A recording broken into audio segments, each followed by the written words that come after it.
नमस्कार दोस्तों, कैसे हैं आप सभी। आशा करता हूँ महादेव जी की कृपा से सभी कुशल मंगल होंगे। तो स्वागत है आप सभी का हमारे अपने YouTube चैनल रहस्यमय ज्ञान सागर में। मैं निशांत भगत जी एक बार फिर उपस्थित हुआ हूँ आप सभी के समक्ष एक रहस्यमय ज्ञान प्रकाश को उजागर करने। आज का जो हमारा विषय है वह एक ऐसी शक्ति पर है जो हमारे समाज में विशेष तथा अद्भुत दर्जा रखती है। कई भगत भाइयों तथा बड़े बुजुर्गों का कहना है कि मुश्किल ही कोई शक्ति होगी जो इस शक्ति की काट कर दे। इस शक्ति की कला तथा चतुराई के कारण ही अन्य शक्ति देवी देवता इसके समीप जाने में असफल तथा विफल हो जाते हैं। ऐसी कोई शक्ति नहीं जो इस शक्ति की बुझा देने में सक्षम हो तथा सफल हो। कई भगत भाई इस शक्ति को केवल लक्षणों से परखते हैं तथा काट करने हेतु इसी शक्ति के भगत को बुलाते हैं। कहा जाता है कि इस शक्ति की शक्ति का अनुमान इस बात से लगाया जा सकता है कि यह शक्ति इंद्र के खाड़े में झाड़ा लगाती है। जिस समय यह झाड़ा लगाती है उस समय देवी देवता भी इस शक्ति के समक्ष खड़े नहीं रह सकते।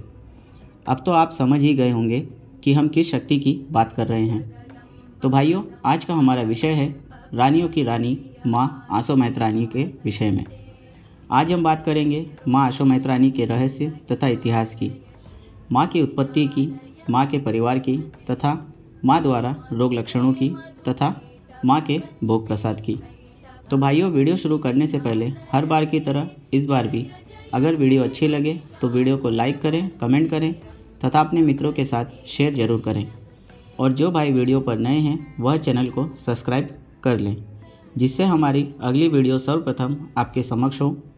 तो चलिए वीडियो को ज़्यादा बड़ा न करते हुए अपने विषय की ओर बढ़ते हैं तथा ज्ञान प्रकाश उजागर करते हैं। तो सर्वप्रथम बात करते हैं माँ आसो मैत्रानी की उत्पत्ति की। तो भाइयों, पौराणिक कथाओं, बड़े बुजुर्गों तथा कई गुरु मुखवाणी के अनुसार बताया जाता है कि माँ आसो मैत्रानी की उत्पत्ति माता सती के आसो से हुई है। अधिकतर कई भाइयों के मन मस्तिष्क में यह विचार आ रहा होगा कि वह कैसे। तो चलिए विस्तार से बताते हैं। तो बात उस समय की है जब राजा दक्ष ने यज्ञ का आयोजन किया था। उस यज्ञ में सभी देवी देवताओं को निमंत्रण दिया गया, किंतु राजा दक्ष ने माता सती तथा महादेव जी को निमंत्रण नहीं दिया। माता सती को अपने पिता राजा दक्ष के द्वारा आयोजित किए गए यज्ञ का पता चला तो माता सती ने महादेव जी को यज्ञ में चलने के लिए कहा, किंतु महादेव जी ने सती से कहा कि आपके पिता राजा दक्ष के आयोजित किए गए यज्ञ में हमारा निमंत्रण नहीं है, इसी कारण हमारा वहाँ जाना व्यर्थ है। किंतु माता सती नहीं माने। माता सती वहाँ जाने की बात को लेकर ही हट करने लगे। अब महादेव जी ने विचार किया कि सती को रोका नहीं जा सकता। इस पर महादेव जी ने माता सती को स्वयं ही निर्णय लेने तथा उनके हट करने पर कहा कि आप स्वयं ही जाएं, किंतु एक बात का स्मरण रहे कि आपको वहाँ जाने पर केवल अपमान का ही विष मिलेगा। माता सती ने विचार किया कि वह मेरे पिता हैं, वह मेरा तथा मेरे स्वामी का अपमान क्यों करेंगे। यही विचार करते हुए माता सती ने अपने पिता राजा दक्ष के आयोजित किए गए यज्ञ में सम्मिलित होने के लिए प्रस्थान किया। आप सभी को बता दूं कि राजा दक्ष ने जिस स्थान पर यज्ञ का आयोजन किया था वह स्थान आज हरिद्वार में कनखा लेक के नाम से प्रसिद्ध है। माता सती के यज्ञ में पहुंचने पर महादेव जी की आगाही सत्य हुई। वहाँ महादेव जी को केवल अपमान का ही विष मिला। राजा दक्ष अपनी पुत्री तथा महादेव जी का घोर अपमान करते रहे।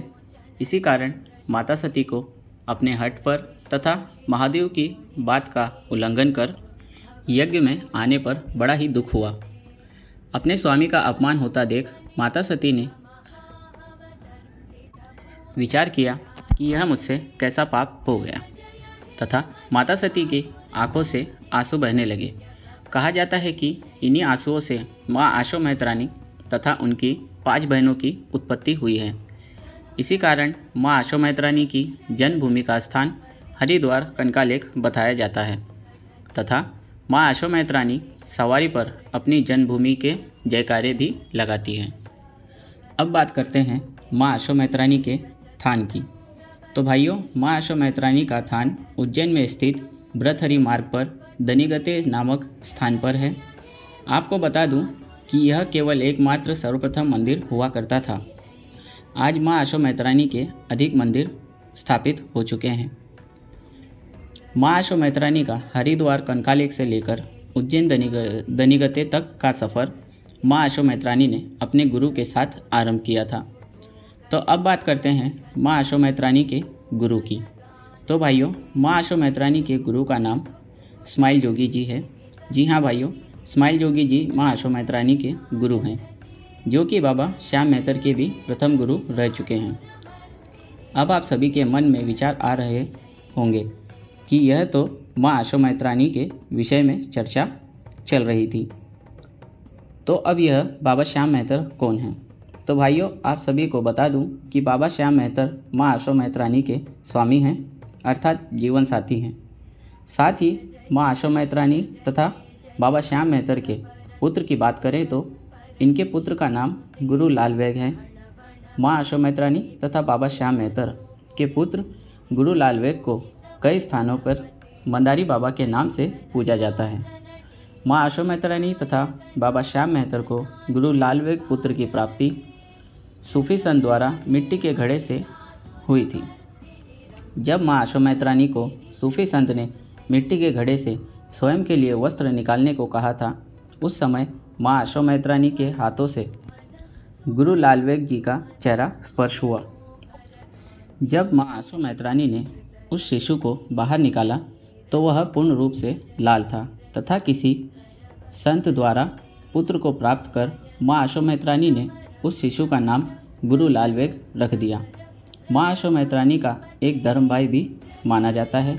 कहा जाता है कि हरिद्वार कंकालेक से उज्जैन पहुँचने के कुछ वर्षों के पश्चात ही माँ आशो मैत्रानी की किसी से भेंट हुई। उस व्यक्ति ने कहा कि बहन, आप निर्वस्त्र क्यों रहते हो? उस व्यक्ति के मुख से बहन शब्द सुनकर माँ आशो मैत्रानी बड़ी प्रसन्न हुई। काफ़ी बातें होने के पश्चात उस व्यक्ति ने जीवन भर उन्हें बहन मानने का वचन दिया। वह व्यक्ति कोई और नहीं, वह बाबा मेहराम जी थे। आज उन्हें हमारे समाज में गुरु मेहराम जी बाबा के नाम से पूजते हैं। कहा जाता है कि माँ आशो मैत्रानी की कुल 5 बहनें हैं, किंतु वह कौन है इसका कोई प्रमाण नहीं। अब बात करते हैं माँ आशो मैत्रानी के भोग प्रसाद की। तो भाइयों, यह शक्ति तामसिक तथा सात्विक दोनों भोग पर काम करती है। तामसिक भोग में यह शक्ति जानवर का जोड़ा, सूरी, कलेजी, रक्त की धार लेती है। गुरु लाल वेग जी के जोड़े में यह शक्ति लाल मुर्गों का जोड़ा भी लेती है तथा सात्विक भोग में यह शक्ति नींबू, नारियल, दलिया, दूध की धार तथा खीर लेती है। कईयों के घर में यह शक्ति हलवे पर भी रुजू हो जाती है, किंतु इस शक्ति का मुख्य भोग सूरी तथा सूरी का जोड़ा ही होता है। तो अब बात करते हैं माँ आशो मैत्रानी द्वारा रोग लक्षणों की। तो भाइयों, सर्वप्रथम यह जान ले कि यह शक्ति इतनी सरलता से किसी को हानि नहीं पहुंचा सकती, किंतु जब बात हद से ज़्यादा बढ़ जाए तब ही माँ आशो मैत्रानी बिगड़ जाती है, जिसके कारण मरीज अधिक परेशान हो जाते हैं। किसी कारणवश यह शक्ति किसी पर छोड़ी जाए या किसी पर बिगड़ जाए तो उस समय भी यह जोड़े में ही होती है तथा इस शक्ति के जोड़े में गुरु लाल वेग होते हैं। कहा जाता है कि माँ आशो मैत्रानी इंद्र के खाड़े में भी झाड़ा लगाती है तथा गुरु लाल वेग जी वहाँ कालीन की देखरेख किया करते हैं। कहा जाता है कि वहाँ भी कोई ऐसा नहीं जो इनके बीच आ जाए। तो भाइयों, जिस पर भी यह शक्ति बिगड़ जाए तथा यह शक्ति चलाई जाए, वह पीड़ित नग्न अवस्था में आ जाता है तथा निर्वस्त्र हो जाता है। इस शक्ति से पीड़ित व्यक्ति अधिकतर गंदी जगहों को ही अपना बसेरा बनाता है।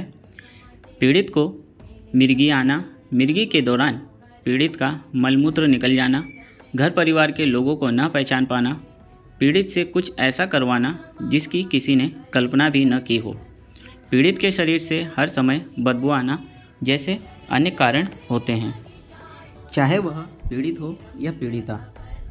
यह शक्ति अपनी चतुराई के कारण ही इतनी शक्तिशाली होती है कि कोई भी देव देवी इसकी बुझा देने में असफल हो जाते हैं। जिस गर्भवती में माँ आशो मैत्रानी रोग में हो, तथा बिगड़ी हुई हो, उस गर्भद में देव देवी नहीं जा सकते।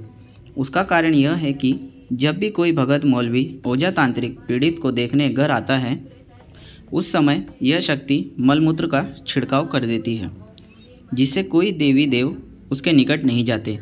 इसी कारण इस शक्ति की पकड़ तथा बुज्जा देने में असफल हो जाते हैं।